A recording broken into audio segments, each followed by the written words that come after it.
peut-être le deuxième chapitre. Oui, oui, du coup, c'est pas Tiens, le... quelle belle transition. Quelle magnifique transition. transition. C'est vrai que du coup, à un moment donné dans votre carrière, Camille, toi, tu as voulu du coup créer l'école. Et à quel moment l'idée t'est venue et pourquoi tu voulais faire une école de 3D? Alors, du coup, ce que j'ai expliqué, c'est que la première étape, c'était l'expérience de vie en Espagne, qui m'a fait vriller de mon chemin sur rail. Je veux faire des gros studios et je veux avoir une carrière dans l'anime. C'est pas penché d'avoir une carrière dans l'anime, mais je commençais à me poser des questions. J'ai adoré l'enseignement en Espagne. C'était vraiment une super expérience.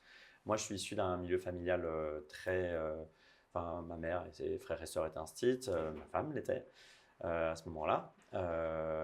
Et j'avais pas mal de copains, d'ailleurs dans le réseau d'amis de Céline, où même tous mes potes étaient graphistes, tous ses potes étaient enseignants. Donc et j'ai fait des rencontres qui m'ont beaucoup stimulé.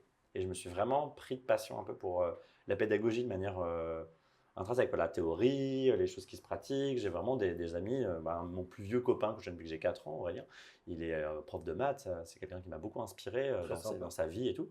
Et je suis content de le citer comme ça. J'avais envie je me posais des questions. Et après, j'ai eu 2 opportunités de travailler dans des écoles en France. Donc quand je suis revenu en France à travailler à Illumination, on m'a proposé de travailler avec un ancien collègue de mon premier studio. M'a proposé, il a vu que j'avais enseigné et que je travaillais à Illum. Il s'est dit, tiens, ça peut être pas mal pour essayer de faire venir comme intervenant. Du coup, je suis allé à Supinfocom pour donner des cours. Ça m'a beaucoup plu. Les élèves étaient super. J'ai découvert aussi que les classes étaient beaucoup plus féminisées qu'à mon époque. Voilà, si on est que des mecs aujourd'hui, c'est qu'on était 3 filles pour 30 mecs dans les classes. Là, mon premier groupe, c'était plus mix. J'ai vraiment aussi aimé cette dynamique, cette ambiance, cette mixité dans les classes. Mais par contre, j'ai vu aussi les biais.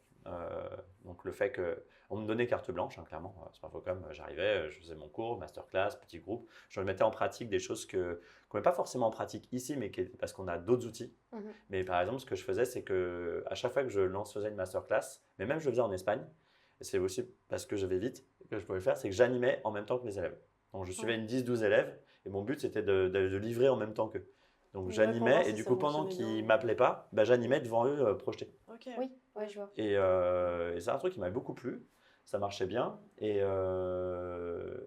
du coup, ça m'a fait réfléchir à une autre manière de fonctionner que l'intervenant, que les masterclass, etc. Et du coup, la genèse de Creativity, c'est un choix pédagogique qui faisait que moi, j'aimais bien être graphiste et j'aimais bien enseigner. Comment on peut faire un peu les deux? Tu vois, j'aimais bien continuer d'animer devant mes élèves et je ne me voyais pas arrêter d'animer en étant prof. Donc, j'ai recherché des mécaniques qui pourraient nous emmener à faire de la pédagogie tout en étant un peu encore graphiste dans la logique, dans la vie. C'est un peu ce qu'avait, quand on en discutait avec Luc, c'était pas cette frontière venir prof comme on est prof au lycée, comme notre vision du prof au lycée ou à la fac et autres. Une autre manière d'être prof. Juste où tu parles devant des gens et t'es en mode tu fais plus rien quoi. Et du coup, j'étais à Illumination à ce moment-là. Autant j'étais content d'arriver à Illumination, autant le retour à Paris était très dur pour moi et pour Céline. Vraiment, c'était. On avait à Ivry-sur-Seine, la vie ne nous plaisait pas. Les temps de transport, ça allait pas. C'était pas une vie qui nous plaisait, en tout cas. Donc, assez vite, moi, du coup, c'est pas Illum qui me plaisait pas, au contraire, moi j'étais plutôt chanceux parmi nous deux. Moi, j'étais très épanoui au travail, mais la vie ne nous plaisait pas. Du coup, je me suis tout de suite penché sur qu'est-ce que c'est après. Et après, est-ce qu'on part dans un autre pays à l'étranger? Est-ce qu'on fait autre chose? Il fallait qu'on ait des perspectives de changement. Moi, j'aime bien être dans plus tard. C'est un de mes rôles. Je dis souvent en rigolant que un de mes rôles à Creativity, c'est d'être Creativity dans 5 ans, dans 3 à 5 ans. Qu'est-ce que c'est cette école et y réfléchir. Pendant que le gros de l'équipe fait en sorte que ça roule bien maintenant. Moi, je l'appelle le chien fou. Le mec, on lâche comme ça, il va remixer des pistes et tout. Exactement. Mais du coup, j'ai réfléchi à un concept d'entreprise. Un concept d'entreprise qui ferait que je pourrais être épanoui, moi, aller retourner vivre dans une ville qui me plairait, donc pas Paris à ce moment-là. Je voulais pas j'ai adoré Paris au début, mais à ce moment-là, je ne l'aimais plus, j'ai des parents, je pense ça ne m'allait pas. Et du coup, le design, il avait me donné une idée de design studio. Et à un moment donné, le projet, c'était une studio, une école pour les enfants primaires et maternelles, une école d'anime. Enfin, c'était un peu un melting pot de plein de trucs. Il y avait un village, il y avait ce Vinimage, le nom un peu pourrable qu'on avait à l'époque. Et voilà, ça s'est monté. À distance, on a consulté des villes aussi. On aurait pu être, on sentait qu'on serait bien accueillis. Une personne qui s'appelle François-Xavier Julien de la ville de Rennes qui nous a fait un peu un super rendez-vous, qui nous a vraiment encouragé à venir ici, et ils ont été super dans l'accueil aussi de notre projet, qui était en genèse complète. Donc en fait, je bossais un peu mon business plan pendant les Playblast. Et comme j'enchaînais bien les quotas à Illum, j'ai un peu utilisé mon temps d'Illum de temps en temps pour avancer sur le business plan. Une anecdote qui me fait marrer aussi, les collègues de Illum me disaient que Camille bossait à côté de lui et c'était le mec qui tapait des rapports et puis on avait toute sa journée au lieu de se faire de la vie. Tapait super vite. Mais il y a un truc que tu dis pas, mais parce que moi c'est un truc que j'ai remarqué, c'est que Creative Seed c'est arrivé aussi parce que je pense que tu aimes bien aussi le concept de t'être dit tiens je vais faire un projet avec des gens que j'apprécie. Ouais, ah oui, parce que c'est une coopérative de base. T'es quelqu'un d'hyper sociable toi. T'es malheureux quand ça va pas avec les gens, quand tu t'engueules avec les gens, tout ça, t'es pas bien. T'as besoin d'être avec les gens et t'as besoin d'être entouré, tu vois, de ton réseau, tes machins, tu vois, d'être bien. Et je pense que ça a été aussi sûrement une de tes motivations. Ah, clairement. De créer le cadre dans lequel tu te sentirais bien. Ouais, et puis créer une entreprise qui n'était pas une entreprise conventionnelle. Moi, je suis un peu un gros gaucho, ça va sur mon t-shirt.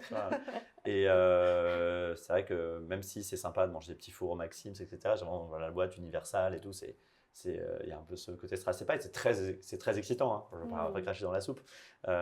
Mais j'aspirais à une dynamique, une valeur d'entreprise. Donc, de toute manière, je n'envisageais pas d'être patron. Ouais, okay. Ça aurait été horrible pour moi, je pense, d'être patron. Et des fois, un peu, j'imagine cette image bossy parfois, et j'ai ce rôle de représentation. Donc, j'ai cette image, et à chaque fois qu'on me le dit, je les retouche. Je les reprends. Non, je ne suis pas le directeur ou je ne suis pas le patron. Mais voilà, ne l'appelez pas le directeur. Ne l'appelez pas le directeur. Il n'y en a pas, en fait. Même si, alors officiellement, en vrai, il y en a quand même. Officiellement, je suis obligé d'avoir ce rôle parce qu'une école est obligée d'en avoir un. Même si on ne veut pas, on n'a pas le droit d'être une école sans directeur, ça n'existe pas. Mais officieusement, dans les faits, on se partage. Donc, j'ai plus de missions qui incombent souvent à des directeurs d'école, mais beaucoup moins maintenant. D'ailleurs, j'ai pu reprendre plus cette année de l'enseignement, et aussi parce que l'équipe s'est étoffée. Et du coup, c'est plutôt, on a dispatché ces différents types de missions entre plusieurs personnes. C'est bien. Et c'est chouette aussi parce que moi, je crois à l'intelligence collective. Je ne crois pas au fait qu'il y a, je pense, il y a plein de boîtes.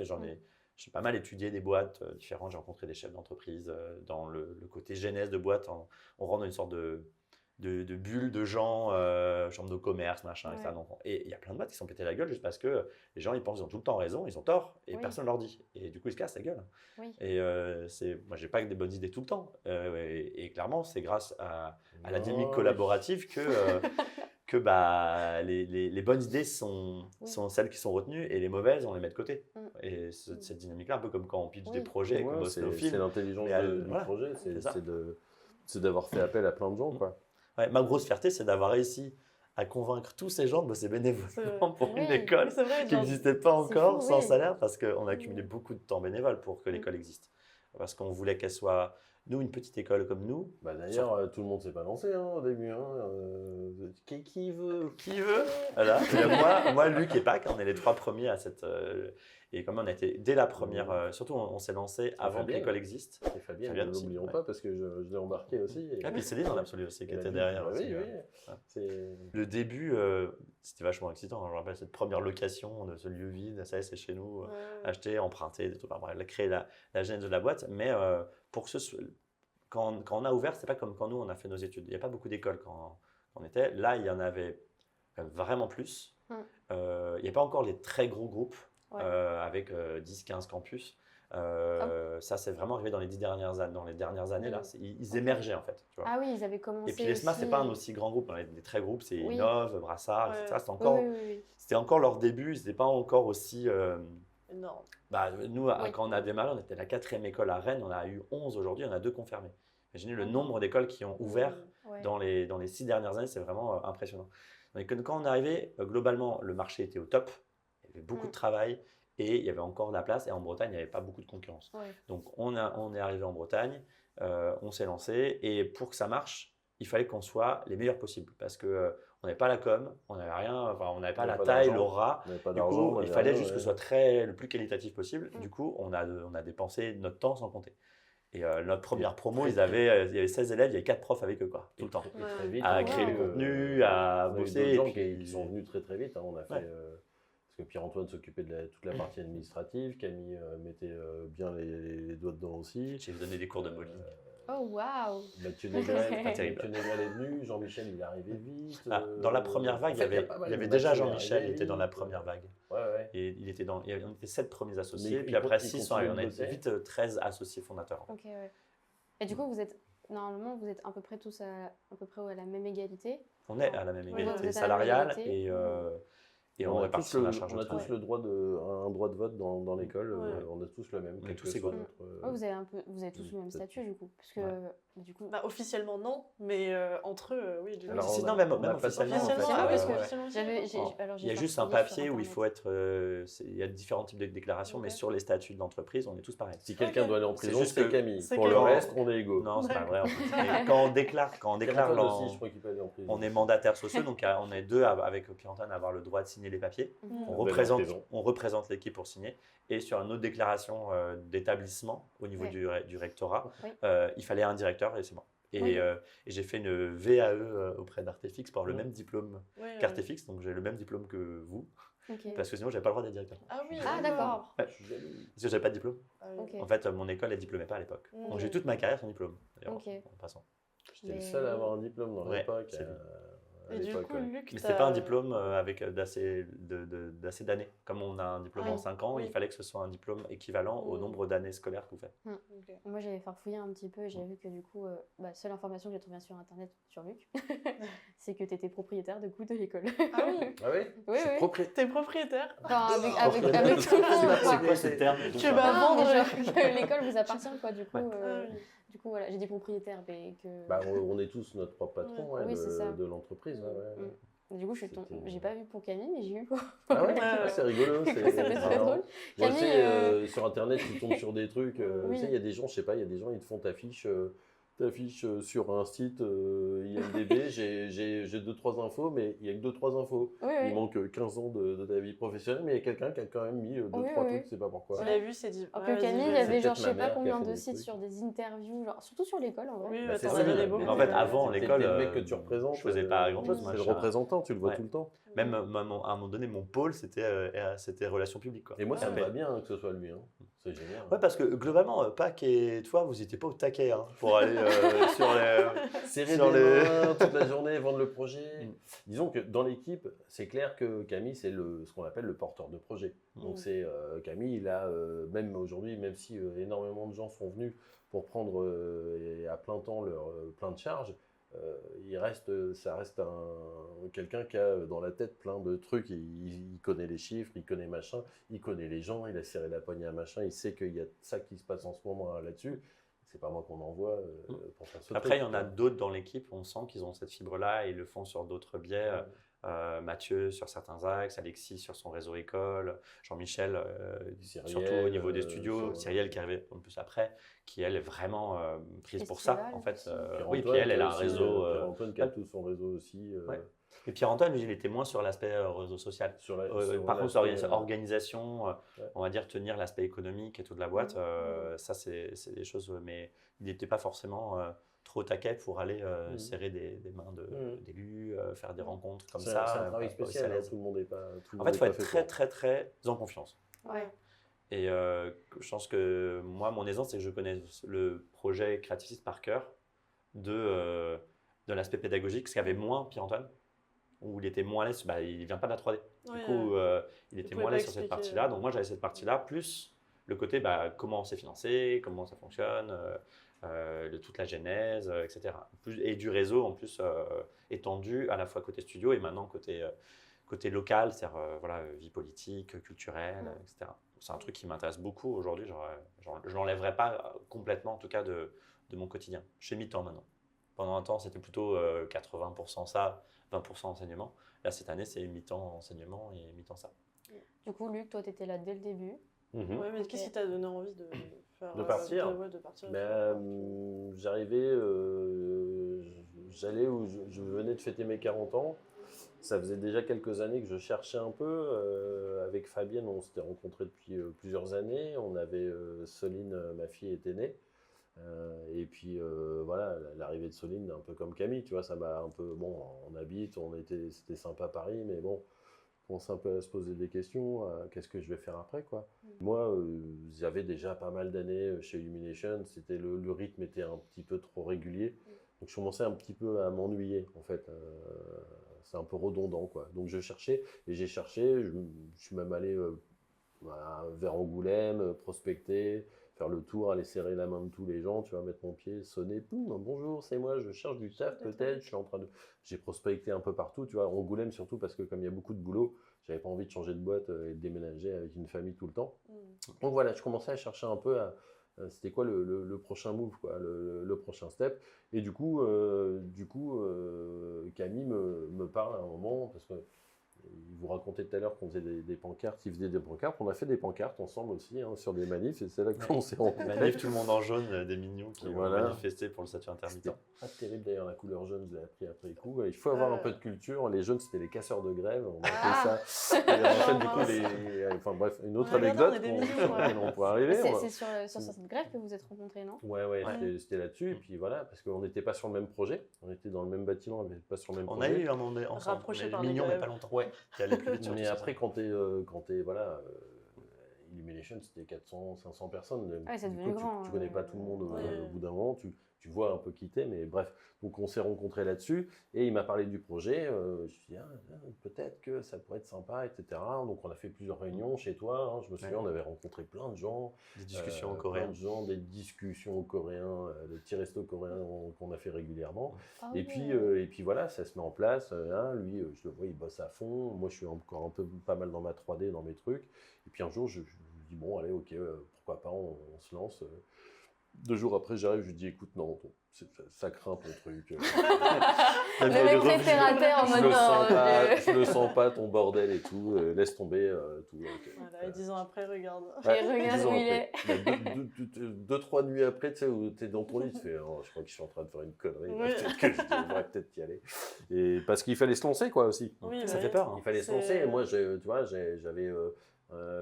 Fabienne elle avait son CDI là-bas, on avait un job, moi aussi j'avais un boulot, ça paye assez bien, même si t'es pas content de tous les trucs, ça paye bien, tu vois, t'as une sécurité financière, t'as ton gamin, tu commences à avoir des habitudes, etc. Te dire, bon, allez, on emmène tout le monde, Fabienne quitte ton CDI, moi je quitte mon emploi aussi, on se barre, et puis on va dans quoi? Dans un truc qu'on va espérer construire et espérer que ça marche bien, quoi. Après, le risque, il est relatif dans le sens où on était à un moment de carrière très solide.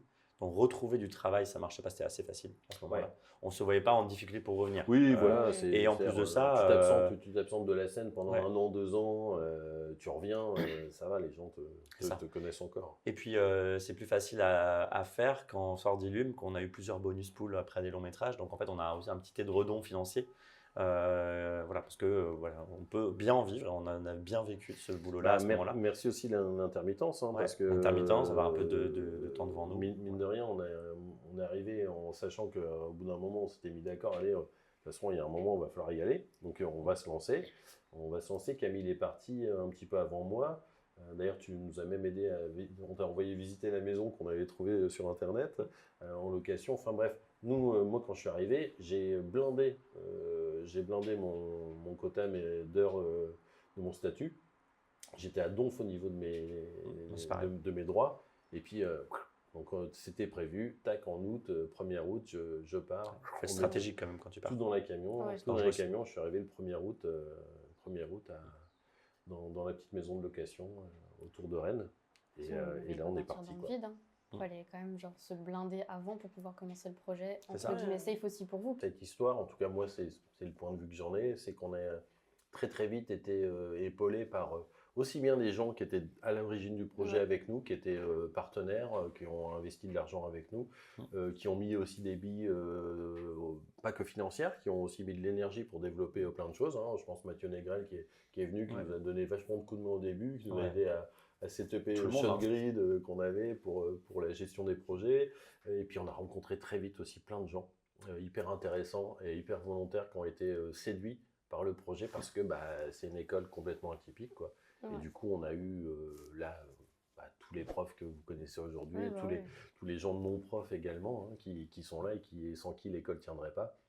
Qui permettent les premiers étudiants et leurs familles qui nous ont fait confiance aussi. Je veux dire, on avait on a fait une sorte de semi-porte ouverte parce qu'on ne pouvait pas faire de découverte la première année. Mortel, ça. C'était pas possible parce qu'on n'avait pas encore les locaux. Les locaux ont été prêts après les portes ouvertes. Ils ont été livrés peut-être en mai-juin, tu vois.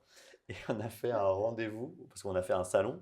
Le salon, c'était du salon de Luc, quoi. La télé de Luc, le meuble de salon, des trucs ultra lourds qu'on trimballait. D'ailleurs, griffe, donc on avait reproduit un petit salon dans le salon étudiant et on donnait rendez-vous aux gens dans un bar à Sainte-Anne. Oh non, ça fait très bizarre. Donc les JPO dans un bar à Sainte-Anne. Il y a des gens du coup qui sont venus, donc on essayait d'avoir un peu de trucs un peu classe. Dedans, Maxime, Balkis. On allait leur chercher des petits thés, tout ça.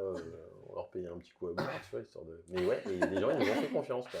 Ouais. Bah ouais, mais en fait, il fallait de toute façon que ça parte quelque part et que les gens fassent confiance. Mais on a eu une première promo en plus. C'était super. Mais en fait, voilà, nous, on s'est appuyé, on a eu la chance, parce qu'on est arrivé avec des noms derrière. Voilà, quand tu dis que tu as bossé chez Lume, quand tu as fait machin, quand tu as fait bidule. C'est surtout ça la com. Toute notre com, elle a été basée sur ce truc-là, sur notre carrière, le fait que ce soit des professionnels qui créent cette école. C'était marqué en gros sur tout. Et le cumul de toute l'équipe qu'on était, on avait fait un paquet de longs métrages quand même. Ouais. On avait le droit de mettre beaucoup de longs sur les films. Toute expérience confondue, on avait fait énormément de supports différents, des films, des séries, des machins. Etc. Tu vois, Mathieu, Rodolphe, quand ils sont arrivés, ils ont ramené leur expérience de réalisateur. Enfin, tu vois, de touche à tout aussi, de plein de choses. Tu vois, les nouveaux aussi, ils arrivent. Et je pense qu'ils sont séduits aussi par ça. On a beaucoup produit aussi. En fait, avant de démarrer l'école, on s'est fait 3 courts-métrages en pas longtemps, en quelques mois. On a fait un court-métrage qui est encore sur l'école, l'espèce de petite graine effet 2D là. C'est un truc qu'on a fait en 2 mois. Entre les voix qu'on enregistrait, le logo en avion, moi j'avais animé l'autre truc, toi t'avais animé ça, cette partie-là, et Jean-Michel Quito rendu. On s'est partagé parce que voilà, le truc justement en effet 2D, c'était du playblast, il n'y a pas de rendu. C'est un playblast haut de gamme HD avec des effets de compo sur After que ça passe, que Benoît avait fait. Benoît à l'époque il nous faisait les lyriques en fait de tous les persos. On avait fait le petit personnage avec le robot aussi là. Un vieux court-métrage qui nous a permis de tester le pipe, de tester Redshift. Et les 2 courts-métrages, en fait, on a testé et fait nos premiers cours sur ces projets-là. En fait, ça nous a entraînés. Et ouais, c'était vraiment on a passé beaucoup de temps. Puis on a fait ce qu'on savait faire aussi, faire des cours. On était comme un micro-studio, en fait, par capacité de fabriquer des courts-métrages sur des temps assez courts. Parce qu'on a quand même envoyé, on a fait ça sur des temps vraiment courts, tout en faisant d'autres trucs à côté. Et ça, c'est notre zone de confort. Faire de l'anime, faire de la 3D, c'était on va dire, la partie facile pour nous. Alors que faire le reste, faire une boîte, faire des prêts avec des banques. C'est des trucs qui ont dû être appris par certains membres de l'équipe, plus que par d'autres, d'ailleurs. Mais et puis on a compensé à l'époque par, je vous dis, notre expérience professionnelle et par le fait aussi qu'on s'est retrouvés très nombreux pour très peu d'élèves. Donc le côté risque était mesuré, je pense, chez eux, dans le sens où ils étaient aux petits oignons, quoi. Je veux dire, ils étaient 12, 13. C'était 16 la première 16, groupe. 16, on avait perdu 15 ans. Bref, il y avait. Ils étaient très peu. On était tout le temps là, au quotidien. C'est un confort aussi de se dire que tu n'as pas beaucoup d'étudiants, tu as plein de profs pour toi. Ils essuyaient les plâtres parce que pédagogiquement, on a fait des erreurs. Donc, on était en train de tout structurer. Le premier cours de modeling, c'est moi qui l'ai fait. Modéliser un crayon en papier. C'était nul. Enfin bon. Et puis on a amélioré au fur et à mesure parce qu'on compensait en fait quand on faisait des erreurs, on était là pour recadrer. Tu modélisais vite quand même. Non, c'était vraiment pas terrible. C'était vraiment pas terrible. Ça n'avait pas trop de sens de faire ça. Ça a été mieux fait après. Tout à fait. On a vraiment amélioré au fil de l'eau. Nous en général, on se dit qu'on est content d'une année au bout de 3-4 ans. On l'affine au bout de 3-4 ans. Puis après, au bout d'1 ou 2 ans, il y a des choses, des technos qui changent et tout, il va falloir revoir. Mais je suis content que les premières promos, ils ont eu quand même un enseignement de qualité, je pense. Même si ils auraient peut-être rêvé que l'école roule plus, c'était une école vraiment familiale, quoi. On était très très peu, donc on faisait plein de choses avec eux, on pouvait se permettre de facilement sortir, d'arrêter de faire de la 3D, famille est plus grosse, aller dessiner aller dessiner au parc en face. Enfin, bref. Bah même, j'avais vu avant de venir à Creative Seed sur YouTube du coup, que vous faisiez des vidéos où par exemple vous alliez à Annecy ensemble, ou sinon vous faisiez les fêtes de Noël ça me ensemble. manque aussi un peu. Ça va être trop bien. Ah bah ouais, moi j'ai fait le Père Noël, j'ai fait le Père Noël, j'ai fait le Père Noël, la distribution de cadeaux, Pierre-Antoine et Mathieu déguisés en reine là, enfin tu vois, nous on n'a pas peur de se mettre en scène, hein. Donc ça a été notre force, quoi, c'est d'être multicasquette à chaque fois et de faire. On a fait de la peinture, on a fait des trous dans les murs, on a installé Mathieu avec ses talents de bricoleur, on l'a bien rentabilisé aussi. Pierre-Antoine et moi, on est grands, on a fait les plafonds. On a fait plein de trucs, hein. Donc on était un peu partout, bref. Après voilà, il y a classique de créer une franchise. C'était un moment, on a tous d'excellents souvenirs, mais il fallait que l'école grossisse tout simplement pour qu'elle puisse continuer, parce qu'on ne se payait vraiment pas beaucoup, on ne s'est pas payé du tout pendant une période importante. Et en fait, pour se payer correctement, il faut un certain nombre d'élèves, parce que notre projet, c'était quand même pas mal de monde en face des élèves, des spécialistes, ils soient toujours disponibles, donc il faut un nombre minimum d'étudiants pour rémunérer chaque spécialiste. Et plus des équipements qui coûtent cher. Donc là, on a été très ambitieux, avoir une salle de ciné, avoir un plateau de tournage, je ne suis pas encore assez, etc. Mais en fait, il faut imaginer que vos frais de scolarité, il n'y a rien qui sort de l'école. Ça nous paye ou nous ou le matériel qu'il y a là. Donc pour avoir ces équipements-là, il fallait juste plus d'étudiants, parce que c'est une part de chacun qui va ça. Donc, ça nous a obligés à nous projeter assez tôt en fait. Je me rappelle mes collègues, dont toi d'ailleurs me disaient quand je me projetais sur le bâtiment, ça faisait 2 ans qu'on existait. Et j'étais dans le bâtiment, il va arriver parce qu'en fait, j'avais fait des calculs, s'il faut qu'on arrive à avoir tel salaire pour vivre décemment, on va dire, de notre travail, qui est un salaire en dessous de ce qu'on touchait, qui sera toujours en dessous de ce qu'on touchait dans l'industrie, mais au moins pour vivre correctement ici et pour pouvoir recruter des gens bien aussi. Parce qu'un salaire, c'est pas seulement pour... on pourrait se dire, on met en mode assaut, mais derrière, si on veut des bons profs qui prendront la relève ou qui viennent consolider l'équipe, il faut au moins les payer comme à peu près, on les paye toujours en dessous de ce qu'ils avaient, mais que ce soit quand même chouette, pour qu'ils aient envie de continuer. Même s'il y a un peu plus de vacances, parce qu'on a quand même un rythme scolaire, avec des vacances d'été, etc., il fallait quand même qu'on monte un peu en gamme, donc en nombre d'étudiants. Donc c'est vrai qu'à un moment, waouh, ça fait beaucoup d'étudiants, c'est impressionnant. Mais l'équipe a grossi aussi. Et ça nous permet de faire des choses comme les assistants mentors, des élèves qui ont un peu de salaire, de déployer des bourses. En fait, quand on a du monde, ça nous permet de faire plus de choses. Il faut trouver l'équilibre. On n'ira jamais à l'échelle de certains. On sait où on va jusqu'où on a du monde, quoi. On s'était dit, de toute façon, nous, c'est 300. On regarde le nombre d'élèves. Le bâtiment, ils peuvent avoir cette capacité. On pourrait aller un peu au-delà. Mais c'était ça qu'on a visé. Ça nous permet d'avoir tel salaire avec tel matériel. Et on l'a projeté il y a longtemps maintenant. L'école avait 2-3 ans. On a fait ces calculs pour dire, OK, c'est ça qu'il faut. Donc, et on ne dépassera pas ça. Est-ce qu'on est à combien là, d'élèves 240. 240, ça fait 9 ans là. Maintenant, en fait, ça va mécaniquement y aller parce que en fait, depuis qu'on est rentré dans ces nouveaux bâtiments, on a agrandi nos tailles de promo. Donc, c'est le temps que cette nouvelle taille de promo arrive jusqu'à la 5e année et on sera à la taille qu'on avait prévu d'être. On a un petit peu réduit par rapport à ce qu'on voulait être initialement, mais on a ajouté game dev et design. Du coup, ça revient même que ce qu'on avait prévu. Mais on a voulu réduire un peu la voilure au niveau 3D, aussi parce qu'il y a le contexte actuel. Et on voulait un peu moins d'élèves du coup en 3D pour rester, ça me semblait un peu trop. Après, game dev et tout, c'était déjà prévu depuis grave longtemps parce que avant que j'arrive, je voyais, c'était école de 3D et game...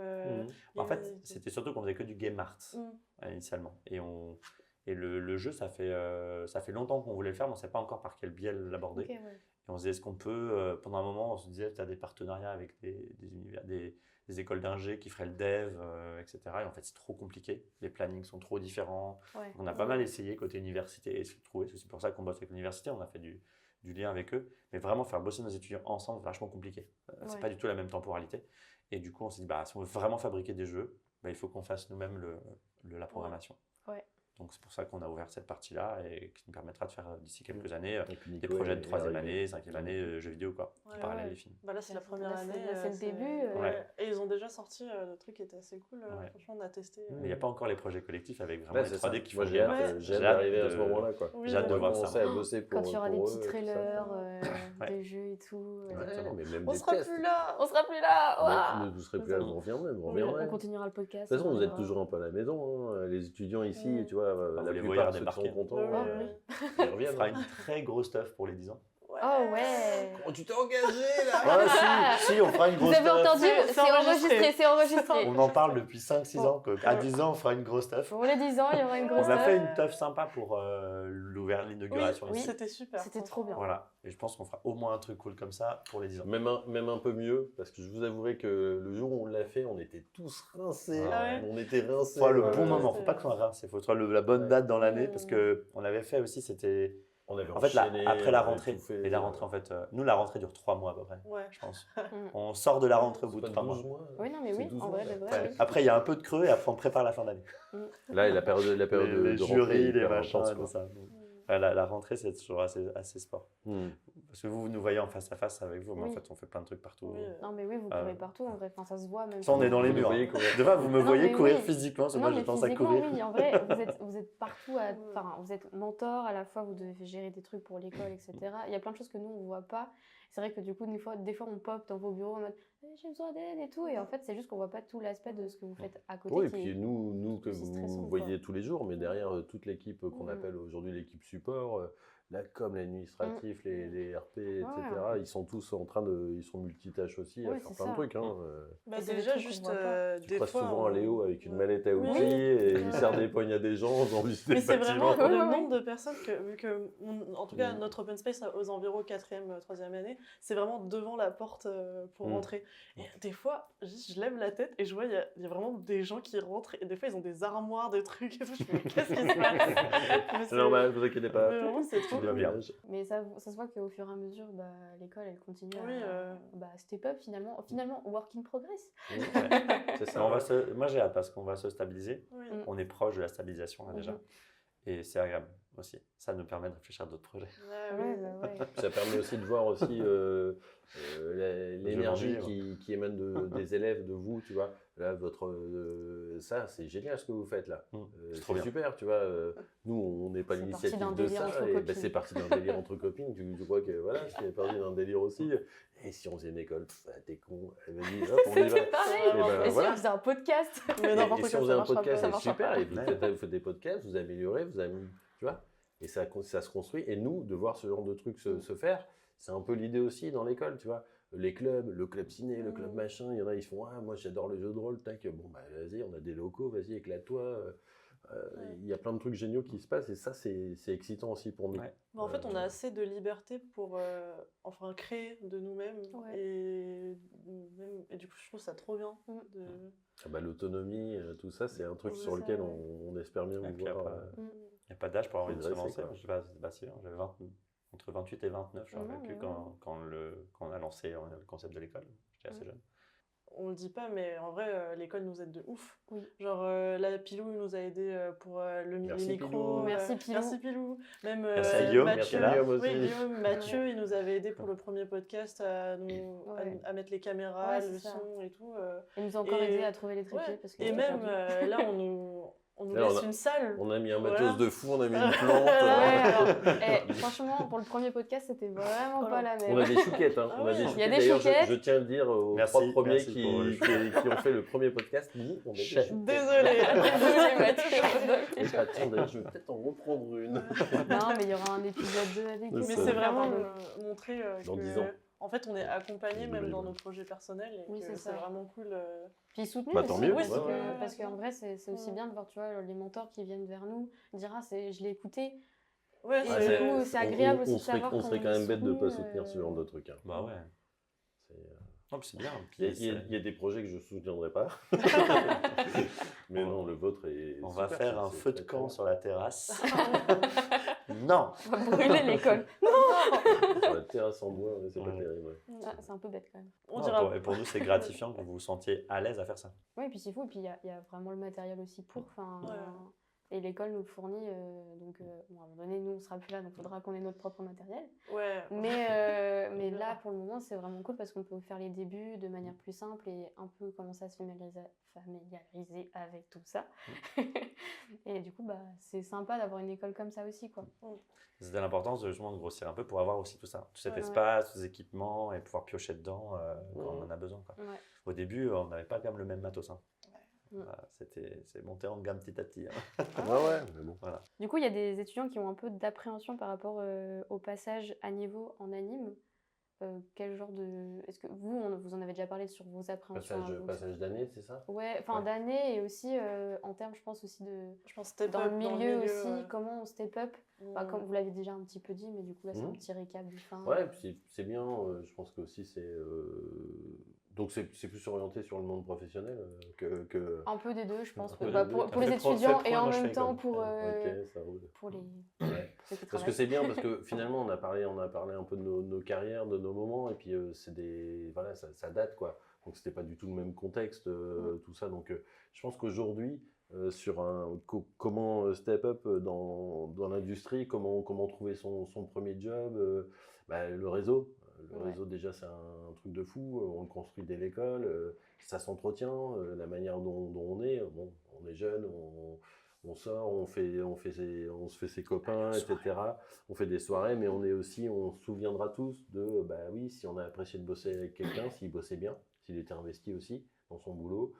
En plus, il était sympa, mais en plus, il t'a fait bien. Mais même lui, finalement, je le fréquentais pas trop, mais c'est vrai qu'il bossait quand même vachement bien. Si un jour je dois recommander quelqu'un, c'est sûr que je penserai à lui. C'est votre réseau, quoi. On n'est pas obligé d'être ami avec tout le monde, mais c'est hyper important. Vous avez, et ça, c'est toujours d'actualité aujourd'hui. Et après, vous avez plein d'outils aujourd'hui qui aident à ça, qu'on n'avait pas forcément à l'époque, hein, mais tous les réseaux sociaux, Internet, etc., vous permettent de garder vraiment des contacts très faciles avec tous ces gens-là et de vous en faire plein d'autres, hein, des centaines de contacts. Sur LinkedIn, je ne sais pas combien de contacts, je dois en connaître un quart, même pas. Mais bref, vous pouvez faire des contacts et faire voir vos travaux. Aujourd'hui aussi, ça, c'est la facilité que vous avez avec les réseaux, c'est montrer vos travaux, montrer vos démos. Vous avez votre démo, elle est hyper importante parce qu'elle reflète le meilleur de vous.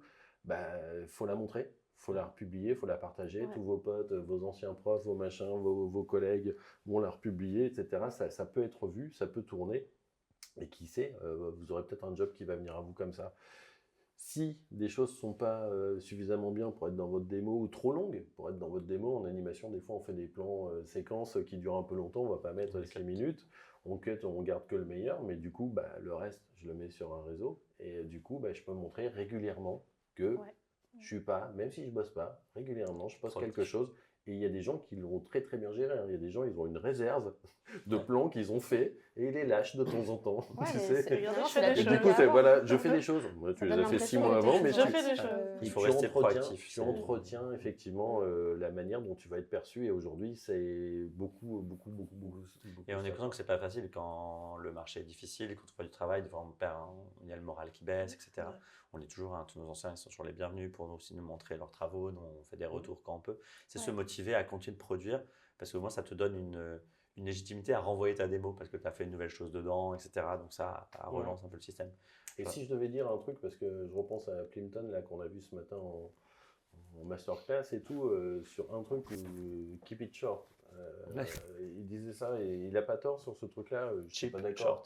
Je n'étais pas d'accord sur tout, mais en tout cas, chacun son point de vue de toute façon, mais garder les choses simples. Beaucoup d'élèves ne trouveront pas de travail, se disent qu'il faut qu'ils montrent qu'ils sont les meilleurs du monde. Non, montrez que vous savez juste bosser proprement. Déjà, faites des trucs courts, faites des trucs efficaces, des choses qui, au niveau de la motivation, vont être faciles à sortir.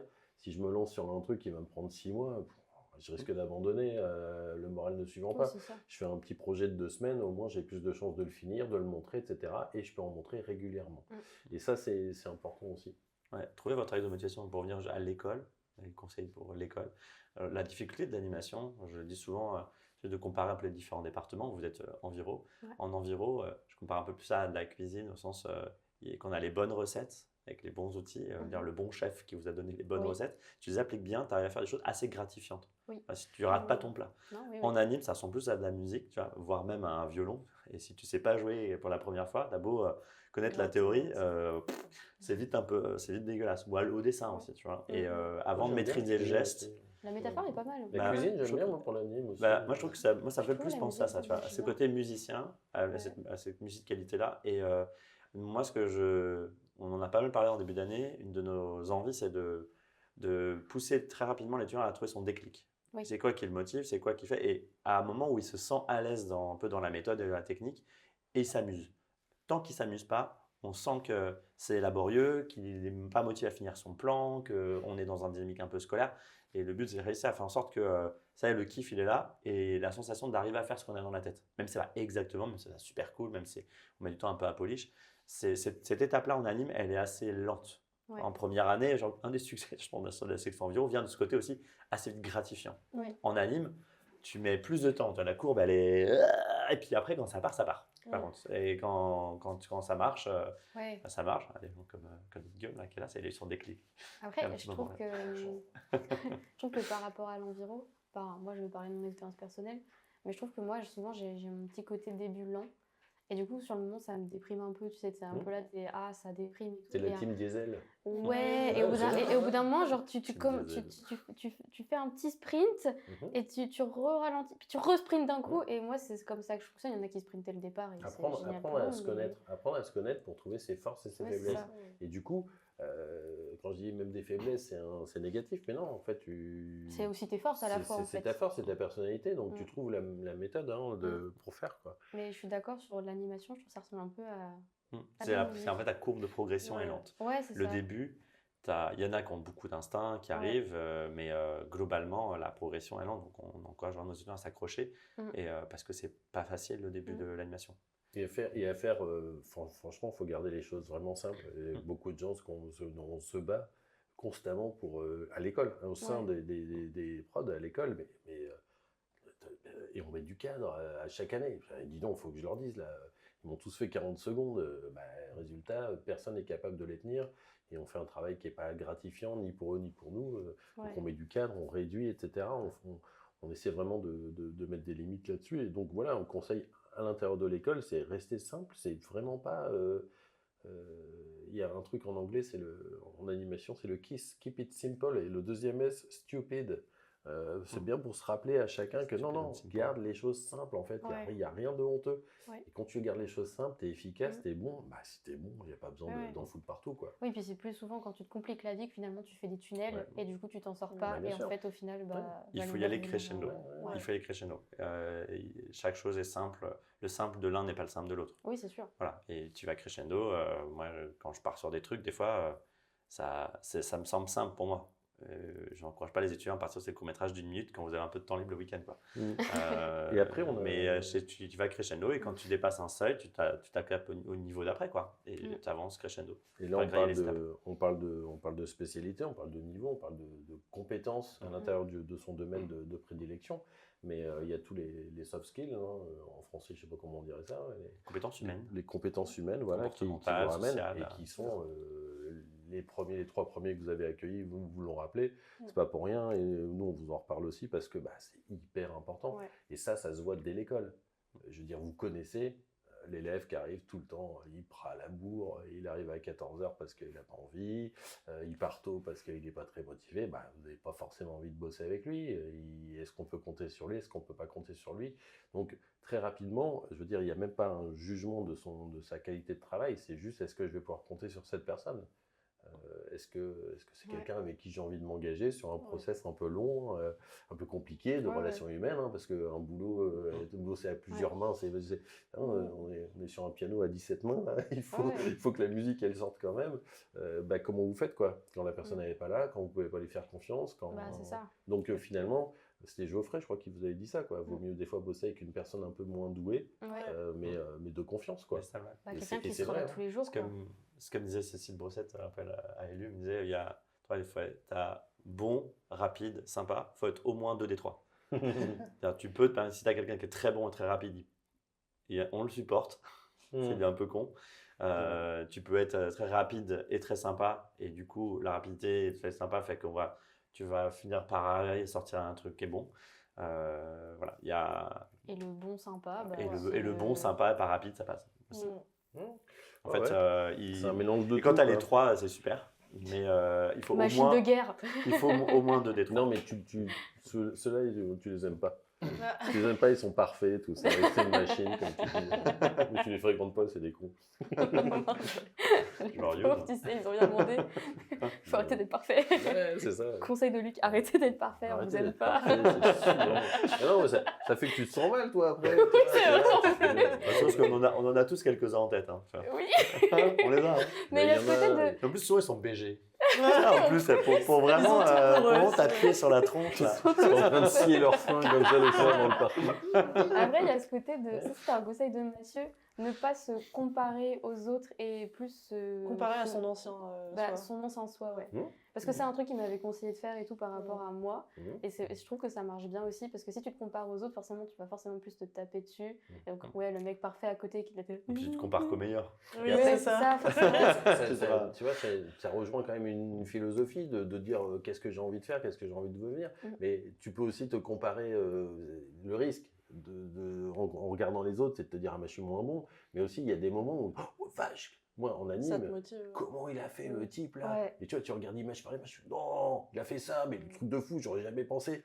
Tu le casses dans une de tes animes, tu vois, oh, ça marche, la vache, c'est cool. Et tu vois, c'est bien. Et du coup, tu as pris un bon truc chez quelqu'un d'autre aussi. Et ça peut être chouette aussi, quoi. Il y a des conseils aussi que tu peux avoir d'autres gens qui sont chouettes, quoi, à écouter. Mais après, ouais, c'est le chemin de chacun, ta manière d'être. Chemin de longue haleine. Mais voilà, ouais, sur les conseils, vraiment, pour résumer, c'est vraiment ça. Rester humain, penser à ce côté humain, penser à cette manière de bosser. Aimer son boulot et puis le faire correctement. En animation, c'est souvent des trucs fun et c'est raconter des conneries sérieusement. En fait, c'est ça le secret. Pour durer aussi, je pense. Ça, je me dis que c'est super bavard, parce que je trouve que c'était des questions des auditeurs. On en est à genre pour résumer, on est parti. Pour résumer. Au niveau de l'ambiance, il fait nuit et à un moment, on va voir le soleil se revenir. En fait, on vous a pas dit les 5h du mat à un moment. Il où faisait on jour tourne. quand on a commencé. Moi, je m'en fous, c'est Guillaume qui fait le montage. C'est donc. vrai, courage, Guillaume. J'éteins les lumières, j'éteins les LED dans 10 secondes. Oh waouh. Est-ce qu'il y a des questions Il y aura plus de batterie. Il y avait aussi comment vous étiez passé de la série au long métrage. Mais vous du en coup, avez vous n'y avez pas parlé répondu. aussi, Et donc, bah, du coup, je pense que Bah ouais. c'est une Ouais, fin. C'était tout En bossant, ça va. En bossant, Voilà. on avait fait ça. Il n'y avait pas d'autres questions. On n'a pas eu de questions Non. un peu Underground, underground, ni rien. c'est bien. tout ça. C'est bien. Tant mieux. Vous avez filtré peut-être. Non, Non, non, pas du tout. il y a On n'est de- pas très connus. C'est juste ça. On n'est pas très célèbre, hein, ça alors. Bon, et vous, du coup, la suite, c'est quoi? Ah oui, bah. C'est vous allez continuer de titiller d'autres profs? Oui, et- la suite, c'est de du coup passer sur les environs. Du coup, D'accord. on va interviewer JM et Pilou. Ok. Ça sera la suite. Et peut-être qu'à un moment donné, on interviewera les anciens et peut-être des gens Ouais, ça pourrait être autres que super les aussi, anciens. ça. Peut-être sortir un peu de C'est créativité. intéressant la relation Pilou, Ouais. j'aime, il y a le côté Oui. le maître et le padawan, le C'est padawan ça, qui est ouais, devenu un un peu, chevalier Jedi. Pour Qui moi, va tuer- JM, je qui le va vois comme tuer son maître père. Yoda un peu. C'est une relation qu'ils ont depuis longtemps. Bah, c'est un peu Au niveau des rides ou du ouais, on est d'accord. On est d'accord. Plus dans le Pareil. côté sagesse. première promo quoi.